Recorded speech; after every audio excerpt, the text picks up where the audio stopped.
السلام علیکم خوږو کتونکو زه تاسو ته ویلکم کوم د فوټوشاپ په یو نوي کلاس کې او په نننۍ ویډیو کې به مونږ اریزر ټول ډسکس کوو چې اریزر ټول مونږ څنګه یوز کوو او د دې ته مونږ سره څه کار دی. نو اریزر نه مونږ ته د نوم نه هم د دې اندازه لګولی شي دا زموږ سره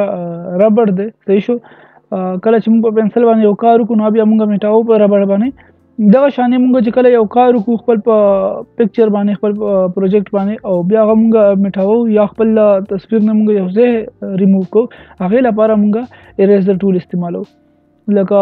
دا مونږ د بیک ګراوند ریمووینګ لپاره هم استعمالو او نور ځینو کې هم دا مونږ استعمالولی شو، خو زیاتر چې دا مونږ سره هسې په پکچرز باندې چې کله مونږ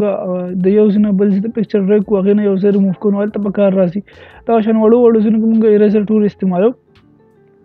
او د بیک ګراوند ریمووینګ او د دې شتون لپاره موږ سره دا نور ټول شته نو په دې وجه دا دونه زیات نه استعمالېږي، خو بیا هم وړوکي څه کې مونږ اکثر اریزر ټول استعمال کوو. په دې پکچرز کې به زه تاسو ته د دې پکچر سکای ریپلیسمنټ ښیم، مطلب اسمان به د دې نه مونږ ریموو کوو صحیح شو، ځکه چې دا ټولز په دې طریقه باندې به مونږ ډېر په اسانه باندې زده کوو چې د دې کار څنګه دی. زه به دلته کې یو نوی لیر راوالم او د دې بیک ګراوند لیر نه به زه دا لوکه وکړم، دې نوي لیر باندې به زه بلیک کلر فیل کړم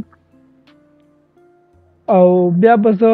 دا کلر چې دا به خپل د دې لیر بیک ګراوند د لاندې به زه دا کړم لیر 0 لاندې. ښه اوس دا ما اریزر ټول سلیکټ کړی دی او په دې اریزر ټول کې هم هغه آپشنز دي زموږ سره برش والا برش کې چې کوم آپشن دي زموږ سره کوم برش د سلیکټ کوم هغه سلیکټ کولی شم او اوس ما سافت برش سلیکټ کو او چې دلته کې څه کله ډرا کوم تاسو کتلی شئ چې ښکته زما سره کوم بیک ګراوند دی هغه ماته دلته کې شو کېږي، ځکه چې د دې نه لاندې چې کوم لیر پروت دی زموږ سره لیر 1 دی نو هغه ماته دلته کې شو کېږي. د دې له پاسه دا سکای چې دا زه ریموو کوم د دې ځای نه. آی هوپ چې تاسو ته به د دې یوز پته چلیدلی اریزر ټول او د دې د سایز وغیره چې دا هم زه د برش په شان دی وړوکی کړلی او غټولی شم په کیبورډ باندې کوم زموږ سره سکویر بریکټس دي دا بریسز چې کوم مونږ ورته وایو د پی په خوا کې دوه بریکټ یې زموږ سره یو سره مونږ سره وړوکی کېږي دا برش او بل باندې مونږ سره غټېږي نو دا تاسو کتلی شئ. که زه چېرته دا ښکتنی لیر آف کړم دا بلیک والا نو تاسو به کتلی شئ چې دا مونږ سره ټرانسپیرنټ وشي، دا وګورئ دا موږ سره ټرانسپیرنټ شو، دا ځینې زموږ سره دې سره لاړو.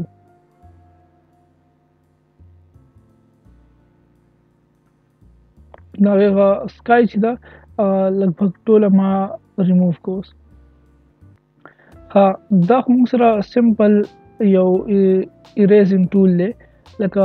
که زه په دې پکچر باندې له پاسه بل څه راولم دلته کېدم په اخر نه لږ غونته زه در کوم د هغې لپاره زه دا اریزر ټول یوز کولی شم. دا به اوس په کیبورډ باندې F12 ووهم او دا پکچر چې ما په کم حالت کې دلته فرست ټایم راوستی و دا به هغه سټیج ته واپس لاړ شي.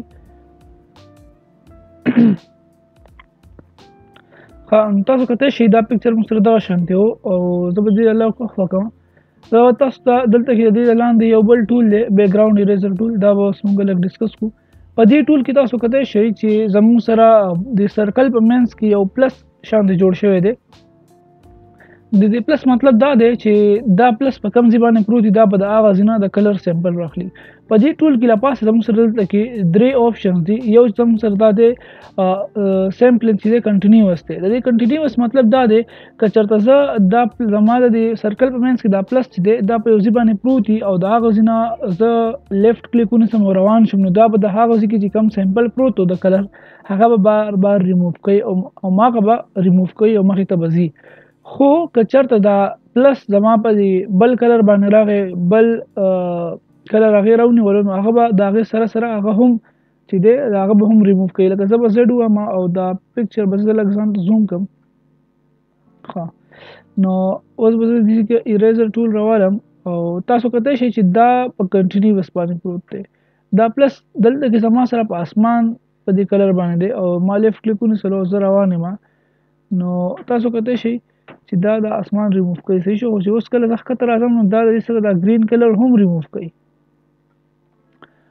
اوس به زه تاسو ته دا دغه وښیم د هارډنس به زه لږ کم کړم د دویم چې کوم دی زموږ سره سیمپل ونس چې کوم دی د دې مطلب دا دی چې دا به سیمپل صرف یو پیر اخلي لکه یو پیر ما لیفټ کلیک ونیستلو دې به د اسمان نه دا سیمپل راوغستو دا به بیا دا ګرین کلر نه راخلي لکه تاسو ته ښیم دا تاسو کته شي زما دا پلس چې دا په اسمان په دې کلر باندې پروت دی نو زه به لیفټ ونیسم اوس به راځم دی خوا او چې زه اوس کله ښکته راځم تاسو کته شي دا ګرین کلر چې دا نه ریموف کوي خو کوم ځای کې چې زموږ سره د اسمان دا کلر راغلی دا صرف هغه کلر ریموف کوي صحیح شو دلته زموږ سره ټولرنس دی ټولرنس چې دا یو ټرایلز او ایررز والا ټایپ د موږ سره کې چې دا به تاسو په خپله چک کوئ د هغې نه بعد به تاسو د دې اندازه کوي چې څومره ټولرنس موږ سره ضرورت دی ټولرنس زموږ سره د یو هارډنس په شان دی چې دا موږ سره دا د اندازه کوي چې دا کلر کم یو دی لکه 50 ټولرنس کې زما سره دا رزلټ راغو که زه اوس دا کنټرول زیډ کما زه 35 ته زه راولم صحیح شو 36 پورې دی او چې زه اوس سټارټ کم نو تاسو کته شي چې هغه ښکته چې کم زما سره ریموف کېدو هغه اوس نه ریموف کېږي دې ځکه چې کم ښکته په 50 ټولرنس کې ریموف شو هغه اوس نه ریموف کېږي نو د دې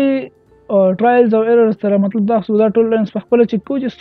څونه ټولرنس یو پکچر ته ضروري دی نو د هغې نه باید به تاسو ته بیا دې اندازه لګي چې مطلب کم دی زموږ لپاره بیسټ کار کوي دا به زه اوس کنټرول زیډ کوم او دې خوا چې تاسو ته دا کته شی دی مطلب دا دی چې دا به تاسو دې له یو کلر ورکوئ دې ټول له چې ته به دې بیک ګراؤنډ نه بس دا ایریزر به صرف دغه یو سپیسیفیک کلر چې دا به ریموف کوي خو دې نه بعد زموږ سره ایریزر ټول کې چې کوم ټول راځي هغه موږ سره میجیک ایریزر ټول دا دی چې دا مونږه یو کلر فور ایگزامپل زه دا راولم او زه دلته لیفټ کلیک کوم نو د دې ایریا نه به دغه سیمپل کلر والا ټول ځای چې دا به ریموف شي لکه دلته زه اوس کلیک کوم تاسو کته شي چې دغه کم کلر په کم ځای کې هغه ټول ته لاړو اوس که زه دې خوا کلیک کوم نو دا هم لاړو نو ما سره سکای چې زموږ ډېره اسانتیا سره ریموف شوه که زه دلته کې وم د اوبو باندې نو تاسو کته شي چې دا اوبه دونه کم ځای کې چې اوبه وي ټول لاړې دلته وم نو تاسو کته شي چې دا اوبه لاړې او بیا دا ځای چې دی دا زه ایزیلی په نارمل ایریزر ټول باندې ریموف کولی شم داسې صحیح شو یو بل پکچر باندې موږ لږ ټرای وکړو دا پکچر دی مثلا دا هم یو ډېر ایزي شانته پکچر دی سکای کې بس یو کلر دی او په دې چې هم کله ما آی هوپ سو چې زه په میجیک ایریزر ټول باندې کله یو کلیک وهم نو دا به موږ سره ټول ریموف شي دلته ما کلیک والو نو تاسو کته شي چې دا کم ایریا چې و د اسمان دا ټوله زموږ سره لاړه نو دغه بس زموږ سره په ایریزر ټول کې چې موږ ایریزر ټول څنګه یوز کولی شو ان شاء الله نور ټولز به ډسکس کوو پر روانو ویډیوز کې بس دا یو څو ټولز پاتې دي 1 2 3 4 5 5-6 ټولز زموږ سره پاتې دي او ان شاء الله دا به زر ختم کو بیا خپل ډیزاینینګ سٹارټ کوو تر هغې پورې خپل خیال ساتئ الله پامان